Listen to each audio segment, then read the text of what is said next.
Hello everyone, let's understand the chapter human as resources, जिसको हमने points में cover किया है। तो फर्स्ट पॉइंट हमारा कहता है कि किसी भी कंट्री की जो पॉपुलेशन है वो उसके लिए एसेट्स होती है, यानी कि बेनिफिट्स होती है, कोई बर्डन नहीं होते हैं। लाइबिलिटी मीन्स रिस्पॉन्सिबिलिटी या फिर आपके लिए कोई भी बर्डन। तो पॉपुलेशन एक हमारी एसेट है। Next point defines people as resource. Resource यानी कि ऐसी कोई भी सोर्स जो आपको कोई भी बेनिफिट डिराइव करके दे रही है, कोई भी बेनिफिट दे रही है। मतलब किसी भी कंट्री के जो वर्किंग पीपल हैं, वर्किंग पीपल यानी कि जो जॉब कर रहे हैं, बिजनेस कर रहे हैं, वो लोग अपनी एबिलिटीज़ और स्किल्स को यूज़ करके काम करते हैं और अपनी अर्निंग, अपनी लाइवलीहुड अर्न करते हैं। Next point says human resource जो है, आपके ह्यूमन बींग्स जो हैं वो और भी डेवलप हो सकते हैं एजुकेशन लेकर, अपनी लर्निंग स्किल्स बढ़ाकर, और अपने आप को कन्वर्ट कर सकते हैं ह्यूमन कैपिटल में। ह्यूमन कैपिटल यानी कि जो आपको कोई भी बेनिफिट दे सके। Next point says human capital जो है वो ज़्यादा बेटर है बाकी दूसरी कैपिटल से, लाइक मशीनरीज। फिजिकल कैपिटल यानी कि कोई मशीनरीज, कोई भी इंस्ट्रूमेंट्स से ज़्यादा बेटर है ह्यूमन कैपिटल, क्योंकि अल्टीमेटली ह्यूमन ही उसको यूज़ करके उसकी वैल्यू को इन्हांस करेंगे। Okay, next point says investment in human capital. Investment यानी कि पैसा लगाना, कि ह्यूमन बीइंग में ज़्यादा पैसा लगाना वो ज़्यादा फ़ायदेमंद है, ज़्यादा बेनिफिशियल है। ह्यूमन बीइंग यानी कि किसी भी बच्चे की एजुकेशन में पैसा लगाना वो ज़्यादा बेनिफिशियल है, उसकी मेडिकल केयर करना ज़्यादा बेनिफिशियल है, जिससे कि वो फ्यूचर में अच्छा काम करे, अच्छी खासी जॉब मिले, उसको सैलरी मिले और वो आपको हाई रिटर्न यानी कि प्रॉफिट दे सके इन फ्यूचर।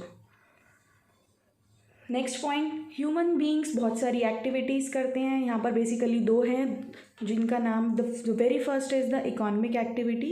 इकोनॉमिक एक्टिविटीज़ वो एक्टिविटीज़ होती हैं जो कि मॉनेटरी गेन के लिए की जाती हैं, यानी कि पैसा कमाने के लिए की जाती हैं, और उस पैसे से वो अपनी बेसिक नीड्स को फुलफ़िल करते हैं। For example workers, farmers, doctors, lawyers, ये सब काम करते हैं पैसा कमाने के लिए। इकोनॉमिक एक्टिविटीज़ को मार्केट एक्टिविटीज़ भी कहा जाता है, क्योंकि मार्केट में ही जाकर लोग पब्लिक को ये सारे गुड्स प्रोडक्ट्स ऑफर करते हैं। The next is the non market activities, जो प्रोड्यूस की जाती हैं खुद की कंजम्पशन के लिए। लाइक जो डॉक्टर है वो अपने ही बेटे को ट्रीट कर रहा है, तो he will not charge any money from him. The next is non economic activities. ये वो एक्टिविटीज़ हैं जो परफॉर्म की जाती हैं बेसिकली फ्री ऑफ कॉस्ट। इनका कोई एक्सपेक्टेशन नहीं होती है इसमें कि कोई पैसा मिलेगा, इसीलिए इनको अनपेड एक्टिविटीज़ कहा गया है। एग्जाम्पल आ जाते हैं इसमें पाठ पूजा और हेल्पिंग पुअर और डिसेबल्ड। ठीक है, the next is the economic activities के टाइप्स बताए हैं। बेसिकली थ्री मेन सेक्टर्स हैं इसमें। The first is the primary sector. इस सेक्टर में जो भी गुड्स और प्रोडक्ट्स बन रहे हैं वो नेचर को यूज़ करके बन रहे हैं। एग्जाम्पल एग्रीकल्चर में लैंड को हम यूज़ करते हैं क्रॉप्स को ग्रो कराने में, and land is naturally available. Okay, and the second is the secondary sector, जिसमें मैन्युफैक्चरिंग से रिलेटेड, कंस्ट्रक्शन से रिलेटेड एक्टिविटीज़ इंक्लूड हैं। ठीक है, मैन्युफैक्चरिंग मीन्स अपने कोई गुड्स और प्रोडक्ट्स बना रहे हैं। ठीक है, and the C is the tertiary sector, जिसको हम सर्विस सेक्टर भी कहते हैं, और इसमें वेरियस टाइप्स की सर्विसेज आती हैं, like transport service, education service और insurance service, banking related services also, etcetera. तो ये सारी एक्टिविटीज़ आती हैं आपकी टर्शियरी सेक्टर में। ओके, नेक्स्ट हम डिस्कस करते हैं डिवीजन ऑफ लेबर। मतलब कि आपको पता ही एक स्टेरियोटाइप है स्पेशली इंडिया में कि मेन लोग बाहर जाकर काम करेंगे और अपना ब्रेड एंड बटर मतलब कि पैसा कमाएंगे अपनी फैमिली के लिए, खुद के लिए, और जो वुमेन है वो घर पर बैठकर काम करेंगी और पूरा जो घर है, बच्चे हैं, उनकी देख रेख करेंगी। तो एक्टिविटीज़ ऑफ वुमेन मतलब कि वुमेन के काम नीचे डिस्क्राइब किए गए हैं कि जो वुमेन हैं वो डोमेस्टिक वर्क, घर की देख रेख करेंगी, कुकिंग ऑफ फूड, खाना पकाएंगी, washing of clothes, cleaning of utensils, बर्तन साफ करेंगी, एंड लुकिंग आफ्टर चिल्ड्रन, बच्चों की देख रेख करेंगी। तो यही काम एक एक्सपेक्ट किया जाता है एक वुमन से। नेक्स्ट इज़ ह्यूमन कैपिटल यानी कि किसी भी ह्यूमन को ह्यूमन कैपिटल तब कहा जाएगा उसके अंदर जब स्किल्स होंगी, नॉलेज होगी, और उनका यूज़ करके वो अपनी बेसिक नीड्स को अर्न कर पाएगा और उनको फुलफ़िल कर पाएगा। Okay, next is the quality of population. किसी भी कंट्री की पॉपुलेशन की क्वालिटी कैसी है, अच्छी है, बुरी है, वो डिपेंड करता है लिटरेसी रेट पर, लाइफ एक्सपेक्टेंसी रेट पर और उसकी स्किल फॉर्मेशन पर। ठीक है, लिटरेसी रेट यानी कि कितने पढ़े लिखे लोग हैं उस कंट्री के, लाइफ एक्सपेक्टेंसी रेट कि कितना जीते हैं वहाँ के लोग, एंड स्किल फॉर्मेशन कि उसने कितनी स्किल डेवलप करी है, कितनी लर्निंग उसने एक्वायर करी है, ली है। ठीक है, वही डिसाइड करेगी उस पर्टिकुलर कंट्री की quality. Next point defines your literacy rate. Literacy rate का मतलब है कि एक पर्टिकुलर कंट्री में कितने लोग पढ़े लिखे हैं, लिटरेट हैं।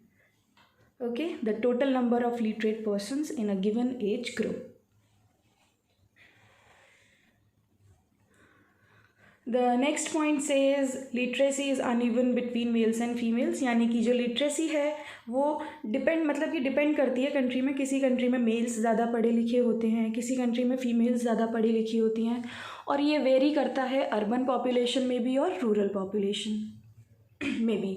यानी कि शहरी पॉपुलेशन ज़्यादा पढ़ी लिखी होती है if we compare it with rural population. Rural population यानी कि गाँव वाली पॉपुलेशन जो होती है उससे ज़्यादा पढ़ी लिखी होती है कौन, urban population. Okay, next is the role of education, यानी कि एजुकेशन आपको पता ही है बहुत ही इंपॉर्टेंट रोल प्ले करता है किसी भी ह्यूमन की डेवलपमेंट के लिए, और एजुकेशन को अचीव करके ही किसी भी सोसाइटी की ग्रोथ होती है। उस सोसाइटी के लोग अच्छे पढ़े लिखे बनते हैं, अच्छी जॉब मिलती है, उनका अच्छा लिविंग स्टैंडर्ड होता है और उतनी ही अच्छी तरीके से वो अपनी डिफ़िकल्टीज़ को फेस करते हैं। नेशनल इनकम इन्हांस होती है, ज़्यादातर लोग ज़्यादातर एक्टिविटीज़ में इंडल्ज होते हैं और अर्न करते हैं, और हमारी गवर्नमेंट भी इनकम टैक्स अर्न करती है फिर, तो इसी तरीके से इंक्रीज़ होती है नेशनल इनकम भी।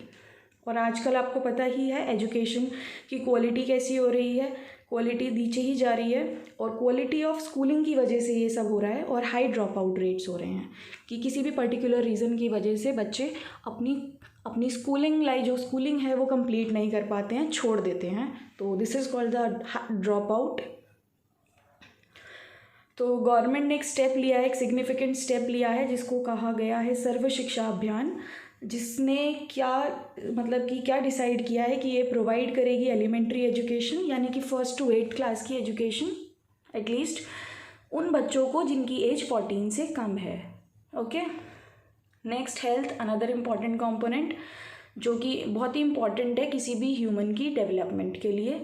वो ही एक हेल्थ ही डिसाइड करती है कि एक इंसान कितना काम करेगा, कितने अच्छी तरीके से काम करेगा, that will completely depend upon his और हर हेल्थ। ठीक है, तो इसीलिए न्यूट्रिशन ज़्यादा अच्छा लेना चाहिए so that you can work well with great efficiency and effectively. Life expectancy rate define किया है, जिसका मतलब है कि एक पर्टिकुलर कंट्री के लोग कितना जीते हैं। ठीक है, next is the definition of infant mortality rate, that means कि एक साल में कितने बच्चों की डेथ होती है जो 1 साल से कम एज ग्रुप के हैं। So it is the death of the child and 1 year of age in a year. Next is the most important issue, unemployment, बेरोज़गारी, जिसमें कि लोग काम तो करना चाहते हैं, they are willing to work, करना चाहते हैं, लेकिन they are not able to find a job, लेकिन वो जॉब फाइंड नहीं कर पा रहे हैं, जॉब्स अवेलेबल नहीं हैं उनके लिए, इसीलिए this is the situation of unemployment. Next is, जब हम अनएम्प्लॉयड लोगों की बात करते हैं तो हम किस एज ग्रुप के बारे में बात करते हैं, 15 to 59 years of as group के बारे में बात करते हैं। यानी कि जो 15 ईयर्स से कम के लोग हैं उनको हम कंसिडर नहीं करेंगे अनएम्प्लॉयड पीपल में, और जो 60 ईयर्स से अबव एज ग्रुप के लोग हैं हम उनको भी काउंट नहीं करेंगे अनएम्प्लॉयड पीपल की कैटेगरी में।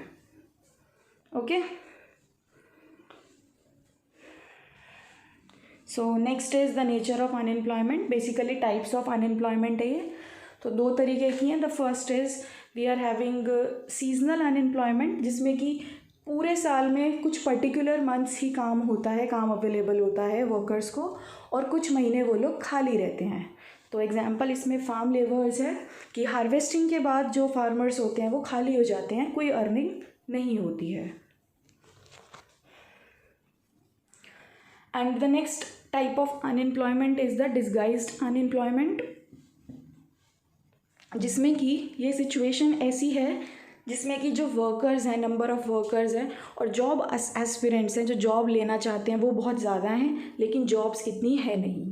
तो जो बच जाते हैं, जिनको जॉब्स नहीं मिलती है, वो उन वर्कर्स को डिस्गाइज्ड अनएम्प्लॉयड कहा जाता है।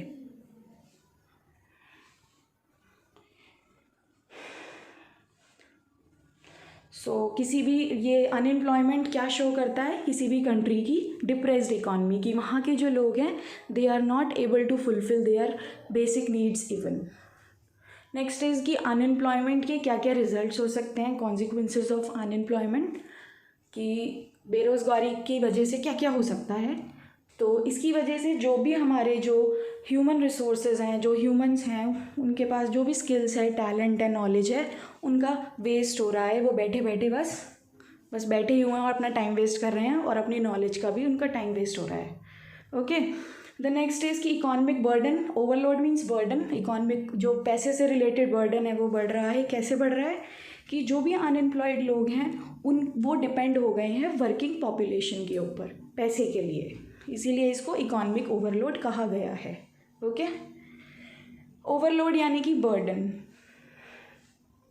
And the next point, the very last point of this chapter is कि आपको पता ही है अनएम्प्लॉयमेंट होगी यूथ में स्पेशली, तो फिर एक स्ट्रेस होगा, एक स्ट्रेस बिल्डअप होगा, एक टेंशन बिल्डअप होगी, डिप्रेशन होगा, जिसकी वजह से एक पर्टिकुलर इंडिविजुअल का मोरल डाउन होगा, कॉन्फिडेंस डाउन होगा, अनरेस्ट मीन्स बहुत अशांत रहेगा।